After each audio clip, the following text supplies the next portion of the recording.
My name is Matthew, my name was Matthew Lochner. Now,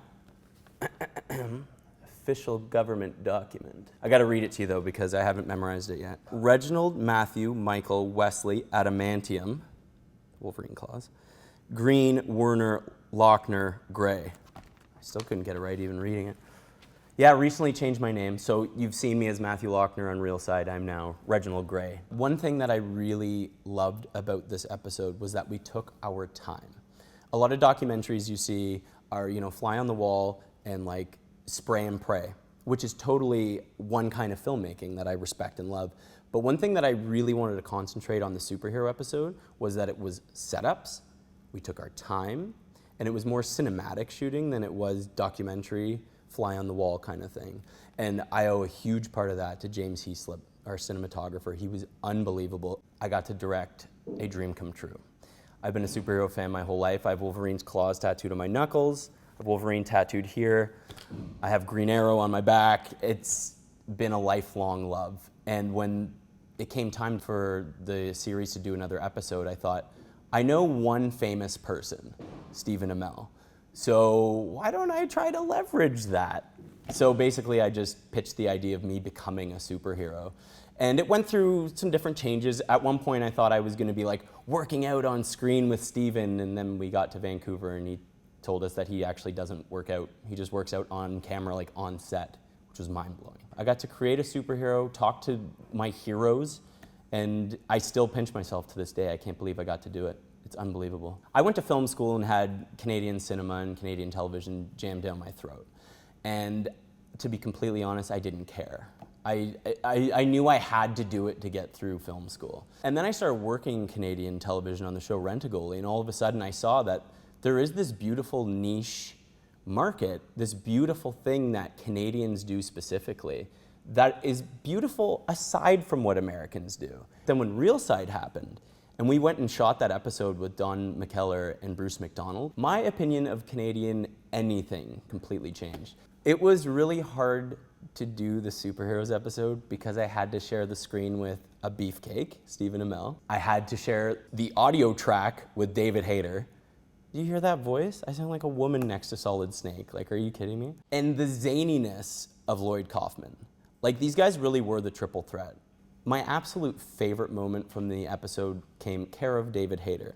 It was the first day of shooting with him, and it was a snowstorm in Toronto. And it was actually at my apartment. It was that scene in my apartment, and we were sitting there waiting and waiting and waiting and waiting. And all of a sudden, we get this frantic phone call from David Hayter's agent. And she's like, David's coming. What's the address one more time? And Raj gave them the address, and we were like, what's going on here? They're like, David is very lost, he's very apologetic, and he's gonna be there as soon as he can. So we're like, okay. Up comes this guy in the middle of the night, dead of winter, and he's like, I am so sorry that I'm so late. Please forgive me. I couldn't find the address. My phone died because I was out last night. I tried to find a payphone. I didn't have any money. I had to borrow money to call my agent to find your number to get.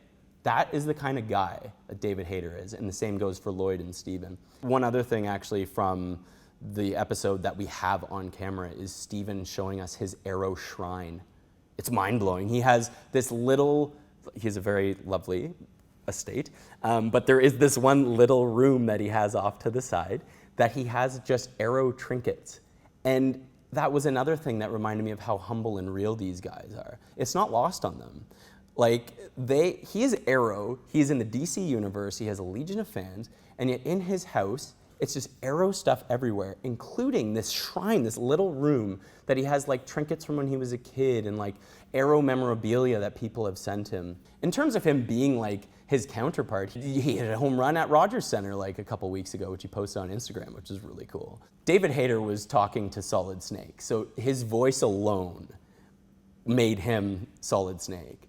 And in terms of X-Men, like, the guy is an Encyclopedia Britannica. Like, you give him any character, any situation, anything that I loved, and he would just go and just talk about like the real life ramifications of making Wolverine's claws, or this incredible story that we have on camera of Michael Jackson wanting to play the role of, and you'll never guess it, Professor X. That's a true story. Before Michael Jackson died, he tried to play Professor X in X-Men, and we have it on camera, David Hayter talking about it.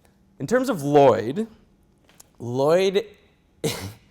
if you watch any of Lloyd's films, anything from Troma, then you get a taste of Lloyd.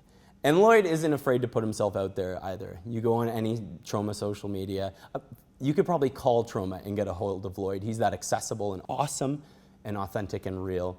And I mean, those movies are zany as all hell, and he is exactly that. He has put himself in all of his films.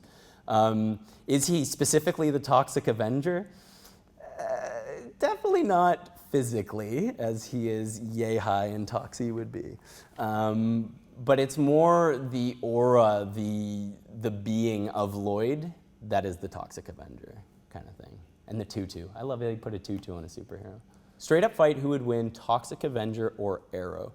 I think the Toxic Avenger would win. And I think it would be because he would pull out the, anybody who's a Toxic Avenger fan knows that he has a part of his body that is quite ridiculous. And I think that he would use it in the fight, and I think it would scare Arrow off a little bit. And I'll just kind of leave it at that. I have no idea what's going on in the DC universe, but I would love to see some kind of Arrow versus Batman thing, so we can finally settle it once and for all who the true billionaire, playboy, Oliver Queen versus Bruce Wayne kind of thing is. And I'm going for the underdog. I'm obviously going to go because of Stephen, but also because I love the underdog. I think Oliver Queen would take Bruce.